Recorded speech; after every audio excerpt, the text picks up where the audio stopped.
Halo sahabat, Assalamualaikum. Semoga sehat selalu dan senantiasa berbahagia. Terima kasih sudah subscribe dan menyimak video-video LK21 Revive. Semoga Tuhan Yang Maha Esa selalu memberikan rezeki yang berkah dan berlimpah ruah untuk sahabat semua.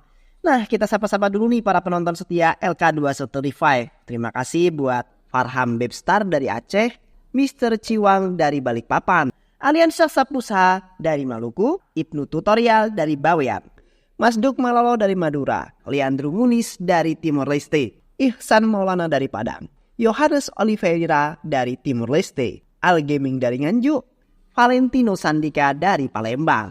Dan buat teman-teman semua yang belum mimin sapa, nanti di next video ya. Oke, kali ini LK21 Revive akan membawakan sebuah alur cerita film yang berjudul Polis Giri. Bagaimanakah keseruan filmnya? Gak perlu banyak basa-basi, ini dia alur ceritanya.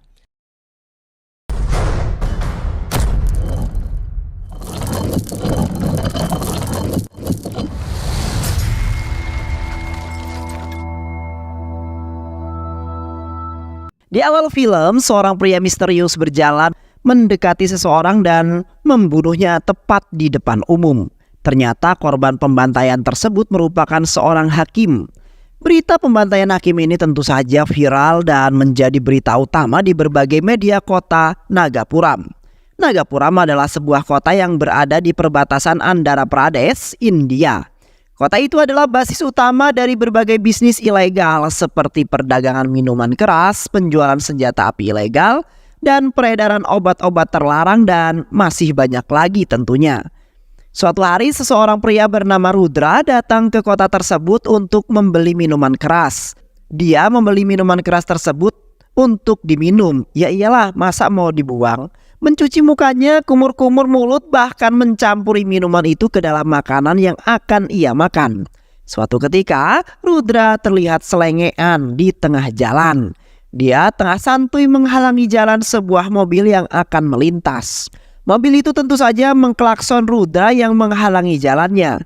Namun bukannya segera minggir dari tengah jalan, Rudra justru marah dan membuat Toto, pengendara mobil, menjadi ketakutan. Toto adalah seorang pria beragama Hindu yang hendak pergi ke rumah calon istrinya yang bernama Seher. Namun sesampainya di sana, Seher justru kabur dari rumahnya bersama sang ayah. Seher tak ingin putrinya menikah dengan Toto yang beragama Hindu. Dia hanya ingin Seher menikah dengan laki-laki Muslim. Namun istrinya terus mendesak dan menjodohkan Seher dengan Toto. Dia ingin Seher menikah dengan laki-laki yang beragama Hindu. Di tengah pelarian tersebut, Seher dan ayahnya menyaksikan Rudra yang sedang dikejar-kejar oleh massa karena mencuri sepeda motor. Namun anehnya, bukannya kabur membawa motor curiannya tersebut, Rudra justru pergi ke kantor polisi dan melaporkan kepada Inspektur Javon bahwa dirinya telah mencuri satu sepeda motor. Inspektur Javon lalu mengatakan kepada Rudra, jika Rudra ingin memberikan saya sejumlah uang, maka dia tidak akan meneruskan kasus pencurian ini. Rudra menuruti kata-kata Inspektur Javon. Dia memberikan sejumlah uang untuk menyuap Inspektur Javon. Namun bukannya pergi dari sana, Rudra kembali melaporkan kepada Inspektur Javon bahwa dia juga telah mencopet dompet milik seorang pria. Inspektur Javon kembali mengatakan kepada Rudra, jika dia memberikannya sejumlah uang, maka Inspektur Javon tidak akan melanjutkan kasus pencopetan tersebut. Rudra kembali menuruti permintaan Inspektur Javon. Dia menyerahkan uangnya, kemudian pergi dari sana. Namun tak lama kemudian Inspektur Javon menyadari bahwa dompet yang dicopet oleh Rudra adalah dompet miliknya. Rudra lalu pergi ke sebuah perdagangan senjata ilegal. Dia meminta agar pedagang tersebut menunjukkan semua senjata yang dimiliki oleh mereka semua. Rudra lalu mengambil sebuah pistol dan menodongkan kepada penjual. Dia mengancam agar penjual tersebut memberikan semua uang miliknya kepada Rudra. Penjual yang takut dengan ancaman Rudra tentu saja memenuhi permintaannya tersebut. Dia memberikan semua yang dimilikinya kepada Rudra. Setelah tujuannya tercapai, Rudra lalu pergi dari sana dan kembali menjalankan aksinya.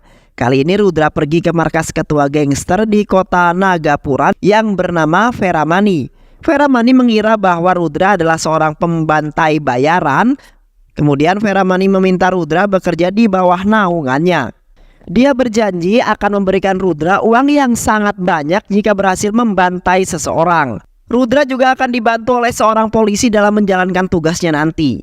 Tapi sebelum itu, Feramani ingin menguji Rudra terlebih dahulu. Dia ingin melihat beberapa akurat Rudra dalam menembak sasarannya. Rudra diminta untuk menembak target yang ada jauh tepat di depannya sana. Namun bukannya menembak target tersebut, Rudra justru menembak kepala Feramani tepat di hadapan anak buahnya.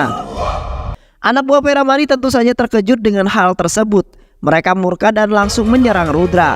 Rudra dikeroyok, namun dia berhasil menghajar dan melibas mereka semua dengan sangat mudah. Di sisi lain, seorang polisi yang tadi ada di sana menghubungi kantornya untuk meminta bantuan. Namun hal tersebut diketahui oleh Rudra. Rudra ingin menghabisi polisi itu, namun tiba-tiba sekelompok polisi yang tadi dipanggil sudah sampai ke lokasi dan langsung menodongkan Rudra. Polisi tadi menjelaskan kepada rekan-rekannya bahwa Rudra telah menghabisi Feramani. Namun Rudra mengatakan kepada mereka semua bahwa Feramani memang layak untuk dihabisi. Dia adalah seorang yang sudah membunuh hakim. Polisi-polisi yang ada di sana tentu saja bingung bagaimana mungkin Rudra mengetahui bahwa Feramani adalah pelaku pembantaian itu, sedangkan polisi saja masih belum menemukan tersangkanya. Salah satu dari polisi itu kemudian bertanya, siapakah Rudra yang sebenarnya? Rudra dengan lantang menegaskan bahwa dirinya adalah Rudra Aditya Devraj, seorang wakil komisaris yang baru saja dipindah tugaskan dari kota Mumbai. Dia akan membasmi semua kejahatan kecil maupun kejahatan besar yang ada di kota ini, ujar Rudra. Semua polisi yang ada di sana sontak saja langsung memberikan hormat kepada Rudra. Rudra lalu mengatakan kepada polisi yang tadi terlibat dan menjadi anak buah Feramani akan dipecat dan ditahan dengan dakwaan konspirasi kejahatan. Suatu hari sebuah rombongan mobil datang ke kota Nagapuram. Rombongan itu disambut meriah oleh pejabat-pejabat penting yang ada di sana. Ternyata rombongan itu adalah rombongan dari seorang yang bernama Nagori Subramaya. Nagori adalah mafia terbesar yang mengendalikan banyak bisnis ilegal di kota Nagapuram. Dia adalah mafia yang paling ditakuti di kota itu. Bahkan para pejabat, polisi, dan menteri pun tunduk di hadapannya. Nagori selalu memberikan komisi uang suap untuk membungkam mereka. Di sisi lain, Rudra sedang mengumpulkan semua anak buahnya untuk memperkenalkan diri. Rudra adalah sosok yang menakutkan bagi anak buahnya. Dia tak segan-segan memberikan hukuman kepada anak buahnya jika terbukti lalai dan bersalah dalam melaksanakan tugas. Contohnya saja, saat anak buah Rudra telat menaikkan bendera kebangsaan, Rudra langsung menghukum anak buah tersebut dengan menskors beberapa hari. Rudra mengatakan kepada anak buahnya, kalian boleh membiarkan penjahat di kota ini bebas, namun kalian tidak boleh membiarkan masyarakat disakiti. Kita harus menunjukkan bahwa polisi memang melindungi dan mengayomi masyarakat. Rudra lalu memanggil Inspektur Javen dan menunjuknya sebagai tangan kanan untuk mengurusi semua kejahatan di kota ini. Inspektur Javen yang masih loloh kemudian bertanya kepada wakil komisaris Rudra, "Pak, Anda ini sebenarnya polisi atau seorang penjahat sih? Kemarin Anda mencuri motor dan mencopet dompet saya. Sekarang Anda menjelaskan bahwa Anda adalah wakil komisaris polisi di wilayah ini." Rudra lalu menjawab pertanyaan Javen. "Saya adalah keduanya, Javen. Saya adalah polisi sekaligus penjahat," ujar Rudra. Sejak hari itu operasi penggerebekan besar-besaran pun dilakukan oleh Inspektur Javen di bawah naungan Rudra. Polisi menutup, menyegel, dan menghancurkan banyak bisnis ilegal yang ada di kota Nagapuram. Nagori yang mengetahui banyak bisnisnya ditutup dan dihancurkan oleh Rudra tentu saja kesal. Dia memerintahkan anak buahnya untuk mencari keberadaan Rudra. Keesokan harinya sebuah pencurian terjadi di toko emas. Pemilik toko itu menghubungi polisi untuk segera datang ke tempatnya. Namun tak lama kemudian Rudra datang ke toko itu tanpa menggunakan pakaian dinas. Seher yang kebetulan ada di sana langsung menuduh Rudra sebagai pelaku pencurian emas tersebut. Inspektur Javen beserta anak buahnya yang baru saja datang kaget melihat Rudra yang ada di sana. Mereka memberikan hormat kepada Rudra. Javen menjelaskan kepada semua orang bahwa Rudra adalah wakil komisaris Nagapuram yang baru. Semua orang terkejut mendengar hal tersebut. Rudra lalu membuktikan bahwa dirinya bukanlah pelaku pencurian emas. Rudra menemukan emas yang dicuri di dalam tas milik Seher. Tapi Rudra tak menuduh Seher begitu saja. Dia mengatakan bahwa emas itu sengaja ditaruh oleh pelaku pencurian untuk menyelamatkan dirinya. Tak berselang lama, Rudra akhirnya menemukan pelaku pencurian emas tersebut dan membawanya ke kantor polisi. Seher lalu berterima kasih kepada Rudra. Namun setelah itu dia juga bertanya kepada Rudra mengapa Rudra yang merupakan wakil komisaris malah mencuri motor kemarin. Tapi Rudra sama sekali tak menjawab pertanyaan Seher dan pergi dari sana. Keesokan harinya Rudra datang menemui Nagori di rumahnya. Nagori sangat senang karena Rudra ada di hadapannya. Kini ia tak perlu repot-repot lagi mencari keberadaan Rudra. Nagori mengatakan kepada Rudra bahwa dia tahu semua tentang Rudra. Rudra lalu menanggapi perkataan Nagori bahwa dia juga tahu semua hal tentang Nagori. Puluhan bisnis-bisnis ilegal di sini adalah milik Nagori. Toko minuman keras, rumah bordil, perdagangan senjata api ilegal, semuanya adalah milik Nagori. Rudra juga mengetahui tentang Nagori yang dulunya adalah seorang pengemis. Bahkan saking lamanya untuk mengemis, Nagori menderita ambeien. Nagori yang merasa jengkel lalu berkata kepada Rudra bahwa dia tidak akan lama di sini. Nagori akan segera menghubungi atasan Rudra dan memintanya untuk memindahkan Rudra dari kota ini. Apalagi Nagori mengetahui bahwa Rudra adalah polisi yang bisa menghambat bisnisnya karena tak bisa disuap. Hei, kata siapa aku tidak bisa disuap? Aku telah 7 kali dipindah tugaskan oleh atasanku dan selama itu aku mempelajari satu hal, bahwa uang lebih penting daripada marah. Nagori kemudian memerintahkan asistennya yang bernama Padam untuk membawa segepok uang. Namun sebelum Rudra menerima uang suap tersebut, dia mengatakan 3 buah syarat. Yang pertama, jika Nagori menjadi tuan rumah kegiatan politik, teruskanlah. Tapi jika dia sampai melecehkan masyarakat, Rudra tak akan segan-segan untuk menghukum Nagori. Yang kedua, Rudra sama sekali tidak tertarik dengan bisnis ilegal melainkan milik Nagori. Tapi jika sampai anak buahnya memeras uang rakyat, maka dia tidak akan segan untuk menghajar mereka dimanapun mereka berada. Yang ketiga, Rudra mengetahui bahwa Nagori memiliki toko miras ilegal. Rudra tidak akan ikut campur dalam bisnis itu jika Nagori memindahkan toko mirasnya yang ada di dekat sekolah dan yang ada di rumah. Ibadah di tempat lain, Nagori lalu setuju dengan syarat yang diberikan oleh Rudra. Dan Rudra pun mendapatkan segepok uang suap tersebut. Sejak saat itu Nagori dan Rudra menjadi sahabat. Ketegasan Rudra dalam memberantas kejahatan membuat dirinya selalu diserang oleh orang-orang yang tak dikenal. Suatu hari seorang tak dikenal ingin membunuh Rudra, namun Seher yang melihat itu dari kejauhan dan tak diam begitu saja. Dia langsung melempar HP-nya kepada Rudra dan berhasil menyelamatkan Rudra. Seher lalu melambai kepada Rudra sebelum pergi dari sana. Nampaknya Seher mulai jatuh cinta kepada Rudra. Sejak saat itu mereka terus berkomunikasi dan akhirnya saling jatuh cinta. Suatu hari Rudra datang ke rumah Nagori untuk mengambil uang suap miliknya. Namun di tengah perjalanan pulang, Seher datang menghentikan mobil Rudra. Seher ingin agar Rudra menghentikan seorang polisi yang sedang memalak masyarakat karena tak ingin Seher curiga padanya. Rudra lalu menuruti permintaan Seher dan menghentikan polisi itu. Di perjalanan pulang, Seher terus menggerutu kepada Rudra bahwa dia sangat membenci orang yang menerima uang suap. Ya, kalau sekarang itu bisa disebut dengan nama serangan fajar kali ya kan? Karena menurutnya menerima uang suap itu jauh lebih buruk daripada membantai. Seher kemudian turun dari mobil dan Rudra merasa lega karena Seher sama sekali tak mencurigainya. Keesokan harinya di kantor polisi, seorang menteri dan anak buahnya datang menghadap Rudra. Sang menteri mengatakan kepada Rudra bahwa anak buahnya telah melakukan pemerkosaan kepada seorang wanita. Anak buahnya itu tak tahan melihat kemulusan dan kemolekan seorang wanita. Rudra lalu bertanya kepada menteri itu jika anak menteri memiliki kualitas yang sama dengan wanita yang diperkosa itu, apakah Rudra boleh memperkaosnya? Sang menteri tentu saja marah mendengar kata-kata Rudra. Tapi Rudra kembali memarahinya. Rudra lalu mengusir mereka dari sana dan dia tidak akan memproses kasus pemerkosaan itu, ujar Rudra yang menatap mereka dengan sangat tajam. Keluarga korban yang melihat anak buah menteri itu dibebaskan. Tentu saja protes kepada Rudra. Mereka semua bertanya kepada Rudra bagaimana cara membebaskannya. Pelaku pemerkosaan itu dan tidak menghukumnya, padahal jelas-jelas bahwa anak buah menteri itu telah melakukan tindak kejahatan pemerkosaan. Rudra kemudian menjelaskan kepada keluarga korban bahwa hukum tidak akan bisa menjerat orang tersebut karena orang itu merupakan anak buah menteri. Namun kalian tidak perlu khawatir karena dirinya lah yang akan menghukum anak buah menteri tersebut, ujar Rudra. Tak lama kemudian beberapa orang kembali datang ke kantor Rudra untuk menyampaikan keluhannya. Mereka mengeluhkan tentang pom bensin yang telah melakukan kecurangan karena mengurangi takaran pengisian bensin. Rudra sama sekali tidak menanggapi laporan tersebut karena dia tidak memiliki wewenang untuk menyelesaikan masalah itu.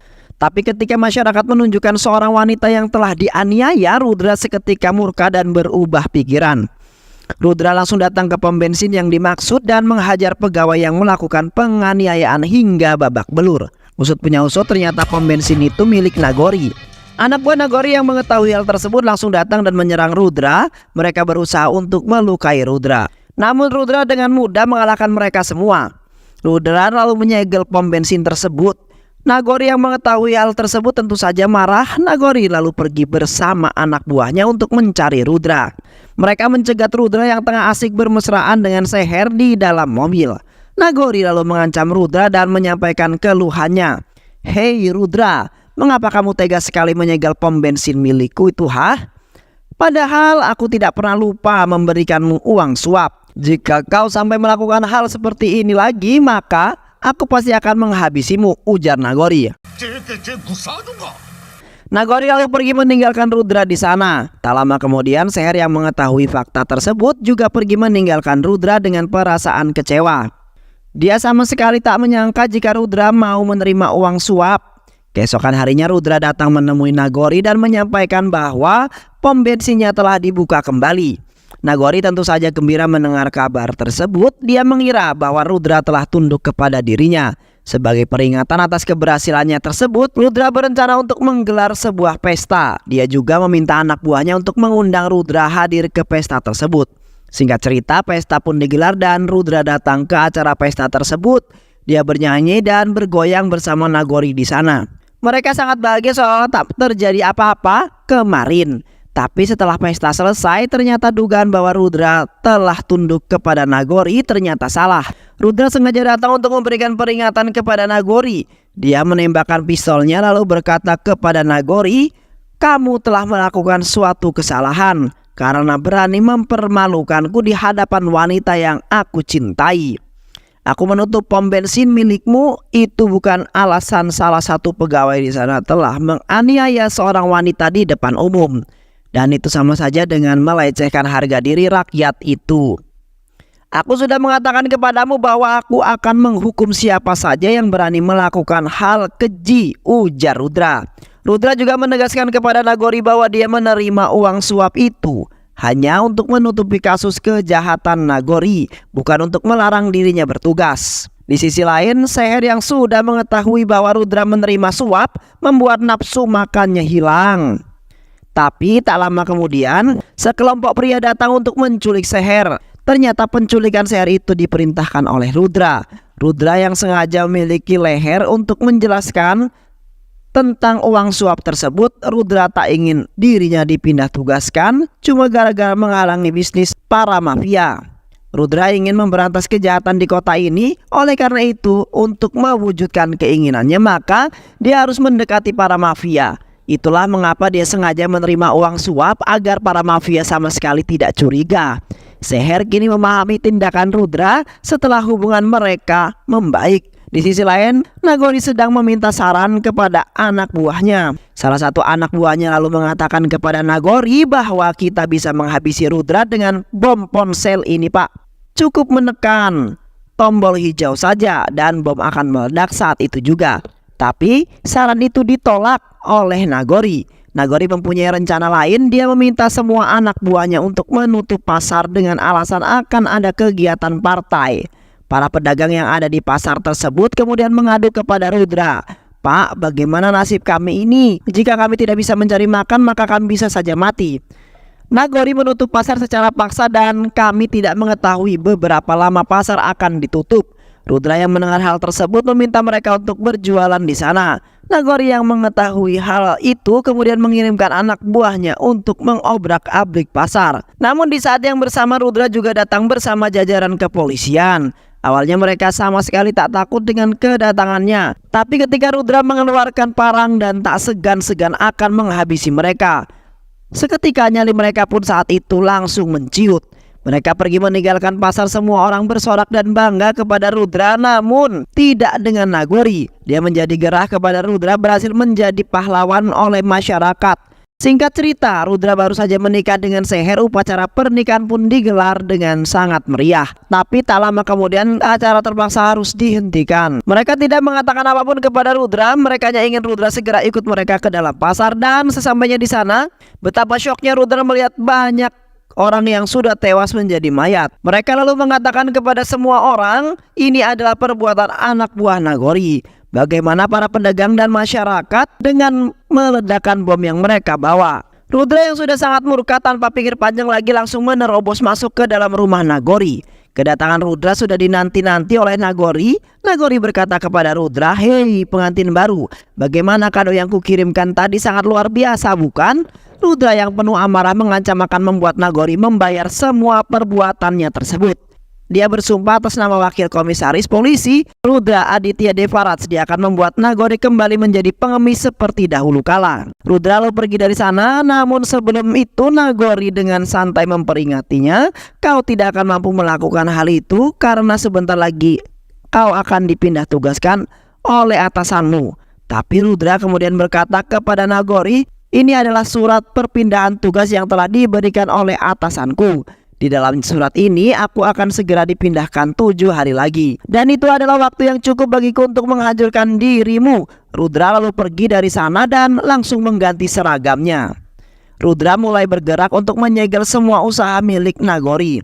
Rumah-rumah bordil Nagori, truk-truk barang ilegal Nagori, toko-toko miras milik Nagori, perusahaan tambang batu milik Nagori, adalah agen perumahan milik Nagori, dan usaha perikanan mobil Nagori dan usaha perikanan milik mobil semuanya telah disegel dan ditutup oleh Rudra. Nagori yang mengetahui hal tersebut tentu saja murka. Dia meminta anak buahnya untuk segera menculik Seher dan membantunya kemarin. Tapi aksi penculikan itu diketahui oleh Rudra. Dia sedang dikejar oleh beberapa preman. Beruntung Rudra dan anak buahnya sampai tepat waktu.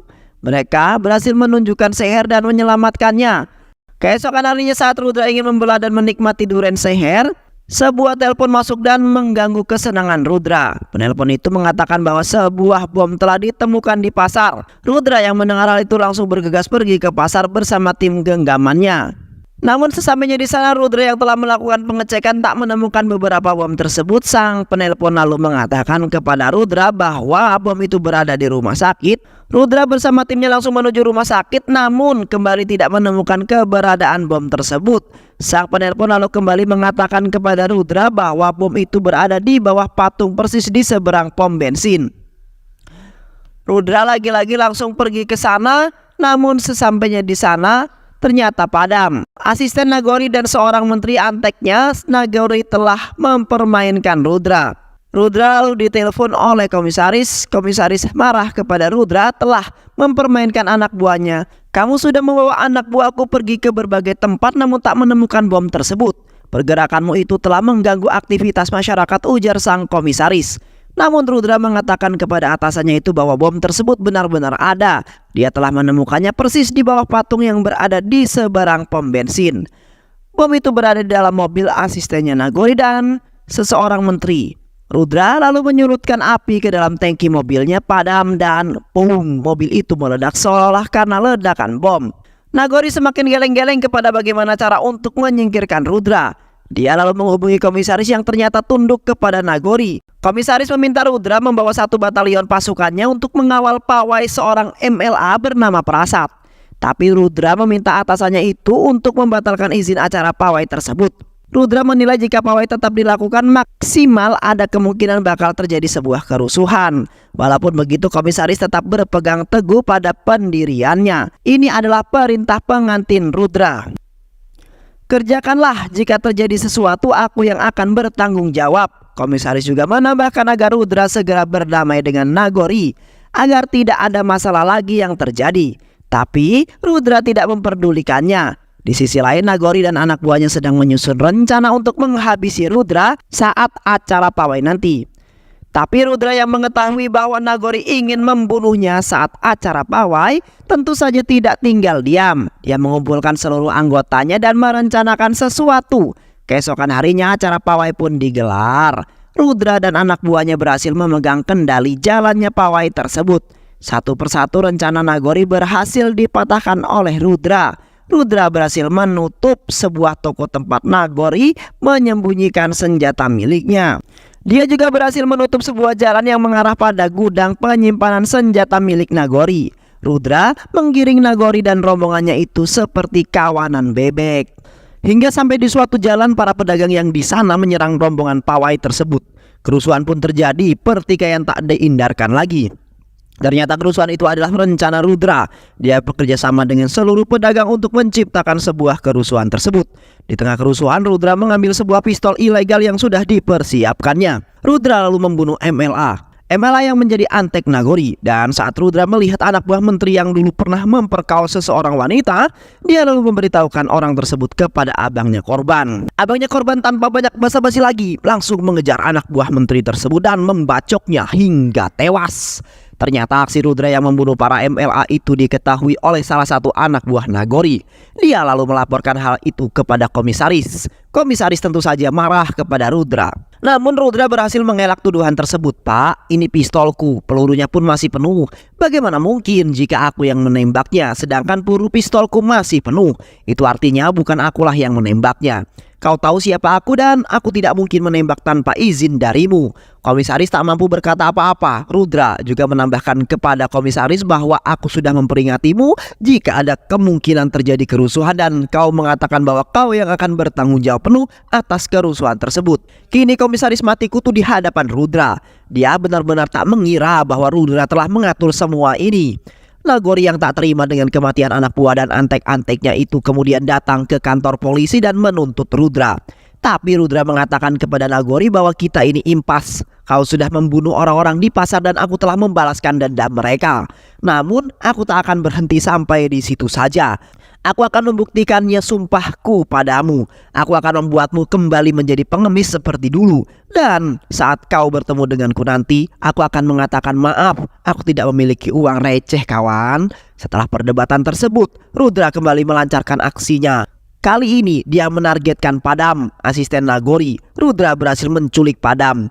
Tapi Padam tentu saja marah dan memberontak. Rudra lalu menunjukkan kepada Padam video tentang anak dan istrinya yang telah disekap oleh Rudra. Padam yang tak ingin keluarganya kenapa-kenapa kemudian menanyakan apa yang Rudra inginkan. Rudra lalu meminta Padam untuk menceritakan bagaimana kronologi orang-orang di pasar itu bisa terbantai. Padam lalu berkata bahwa saat kerusuhan terjadi di pasar, Nagori memberikan sebuah bom ponsel kepada seorang anak bocil. Dia mengatakan kepada anak bocil itu bahwa orang-orang yang bisa menghentikan kerusuhan ini hanyalah Rudra seorang. Nagori meminta anak kecil itu untuk pergi ke ayahnya dan ketika dia sudah sampai ke ayahnya, tekanlah tombol hijau ini. Maka Rudra akan menjawab panggilanmu nanti. Saat itu juga bom kemudian meledak dan menewaskan orang-orang yang ada di sana. Rudra lalu membawa Padam untuk bertemu dengan pemasok bom tersebut. Merasa dibawa oleh Rudra untuk bersaksi di depan atasannya Rudra. Berdasarkan keterangan mereka tersebut, atasan Rudra kemudian memperingatkan Rudra untuk segera menangkap Nagori dan dakwaan sebagai dalang utama di balik kasus terorisme.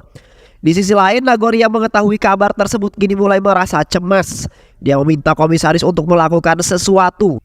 Nagori tak ingin hidupnya hancur seperti dulu. Komisaris lalu bergerak dan memanggil Rudra untuk datang ke sebuah pertemuannya.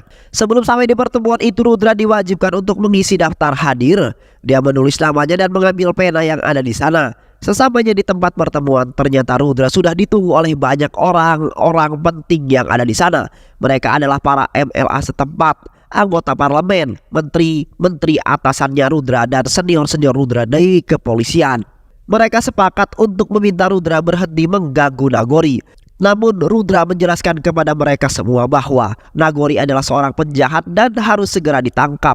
Salah satu dari orang-orang itu mengatakan kepada Rudra, "Kau adalah polisi yang tidak jujur. Kau juga menerima uang suap dari Nagori. Lantas, apa bedanya kamu dengan penjahat itu sendiri?" Tak lama kemudian seorang bawahan Rudra datang memberikan sebuah dokumen. Ternyata dokumen itu berisi tentang laporan uang suap yang diterima Rudra. Pertama, Rudra menggunakan uang suap sebesar 2 juta untuk diberikan kepada pengemis. Kedua, Rudra memberikan uang suap sebesar 1 juta kepada masyarakat yang rumahnya digusur oleh Nagori. Dan yang ketiga, Rudra memberikan uang suap yang tersisa kepada anak yatim piatu yang tewas karena ledakan bom milik Nagori. Rudra menegaskan kepada mereka semua bahwa dia adalah seorang polisi yang mengabdi pada masyarakat, bukan seperti mereka yang merupakan penjilat ulung yang tamak akan kekuasaan. Mereka yang mendengar hal tersebut tentu saja marah dan tidak terima. Mereka lalu mengeluarkan senjata untuk menakut-nakuti Rudra. Namun Rudra dengan bijak mengeluarkan pena yang tadinya diambilnya. Rudra mengatakan kepada mereka semua bahwa di pena ini terdapat sebuah kamera yang bisa merekam muka dan suara mereka. Rudra lalu mengarahkan pena itu ke semua orang-orang yang ada di sana. Mereka hanya bisa pasrah dan tertunduk malu. Rudra kemudian pergi dari ruangan tersebut untuk menangkap Nagori. Sementara itu komisaris terlihat sedang menghubungi Nagori. Dia mengatakan bahwa dirinya gagal menghentikan aksinya Rudra. Komisaris meminta Nagori mempersiapkan diri karena Rudra akan segera datang untuk menangkap Nagori. Nagori yang kesal kemudian menghentakkan tangannya ke kaca meja. Hentakan itu membuat kaca meja pecah dan melukai tangan Nagori. Tak lama kemudian Rudra sudah sampai ke kediaman Nagori. Rudra bersama anak buahnya menelusuri setiap ruangan untuk mencari Nagori. Namun Nagori tidak ada di rumah tersebut. Nagori telah terlebih dahulu pergi dari rumah itu untuk menyelamatkan diri. Pencarian besar-besaran pun dilakukan oleh Rudra dan anak buahnya. Namun pencarian tersebut masih belum membuahkan hasil. Hari-hari terus berlalu hingga sampai pada hari ke-6. Hamin 1 sebelum Rudra akan dipindah tugaskan, beberapa media datang untuk mewawancarai Rudra. Mereka mengatakan kepada Rudra bahwa ini adalah hari ke-6 dan Rudra masih belum menemukan Nagori. Apa yang harus awak media nanti katakan kepada masyarakat? Katakan saja fakta yang sebenarnya, ujar Rudra. Hingga hari ke-6 sebelum wakil komisaris dipindahkan, pihak kepolisian masih belum bisa menemukan Nagori. Nagori masih menjadi buronan polisi. Di sisi lain, Seher yang mengetahui keadaan suaminya tersebut mengajak Rudra untuk berdoa di sebuah kuil yang jaraknya cukup jauh dari kota Nagapuram. Seher mengatakan kepada Rudra bahwa kuil ini adalah kuil yang sangat sakral. Jika kita berdoa di sini, maka doa kita akan segera dikabulkan. Setelah selesai berdoa, Rudra lalu menghampiri seorang pengemis di kuil tersebut. Dia mengatakan kepada pengemis itu bahwa dia sama sekali tidak memiliki uang receh untuk diberikan. Setelah mendengar kata-kata Rudra, pengemis itu kemudian membuka kain tudungnya dan ternyata pengemis itu adalah Nagori. Rudra mengetahui jika pengemis itu adalah Nagori. Setelah pertama kali datang ke kuil, dia melihat pengemis yang kesulitan duduk diam di tempat. Saat itu juga Rudra ingat bahwa Nagori menderita penyakit wasir alias ambeien. Nagori lalu dibawa Rudra ke suatu tempat. Namun anak buahnya terus menghalangi langkahnya Rudra. Rudra diserang oleh anak buah Nagori. Namun Rudra berhasil mengalahkan mereka semua.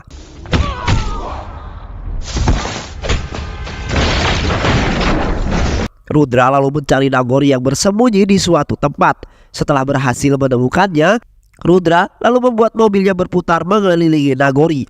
Rudra mengatakan kepada Nagori bahwa saat ini semua media telah memberitakan tentang dirimu yang menghilang dari kejaran polisi. Itu artinya jika aku membunuhmu di sini, maka tidak akan ada orang yang mencari keberadaanmu. Nagori memohon kepada Rudra untuk dilepaskan. Rudra lalu menuruti permintaan Nagori. Rudra pergi menjauh dari hadapan Nagori, tapi ternyata dia pergi bukan untuk melepaskan Nagori, melainkan untuk menghabisinya. Mobil Rudra yang dari tadi berputar mengelilingi Nagori ternyata sudah mengucurkan bensin. Rudra lalu menembak mobil tersebut dan membuatnya meledak. Tubuh Nagori terbakar dengan dahsyat dan akhirnya dia meninggal dunia. Dan film pun selesai. Banyak pelajaran hidup yang kita dapatkan dari film ini ya teman-teman. Semoga teman-teman semua terhibur setelah menyimak alur cerita film ini. Terima kasih sudah menyimak video-video LK21 Revive. Semoga sahabat semua terhibur dan sampai bertemu lagi di video-video berikutnya. Wassalamualaikum warahmatullahi wabarakatuh.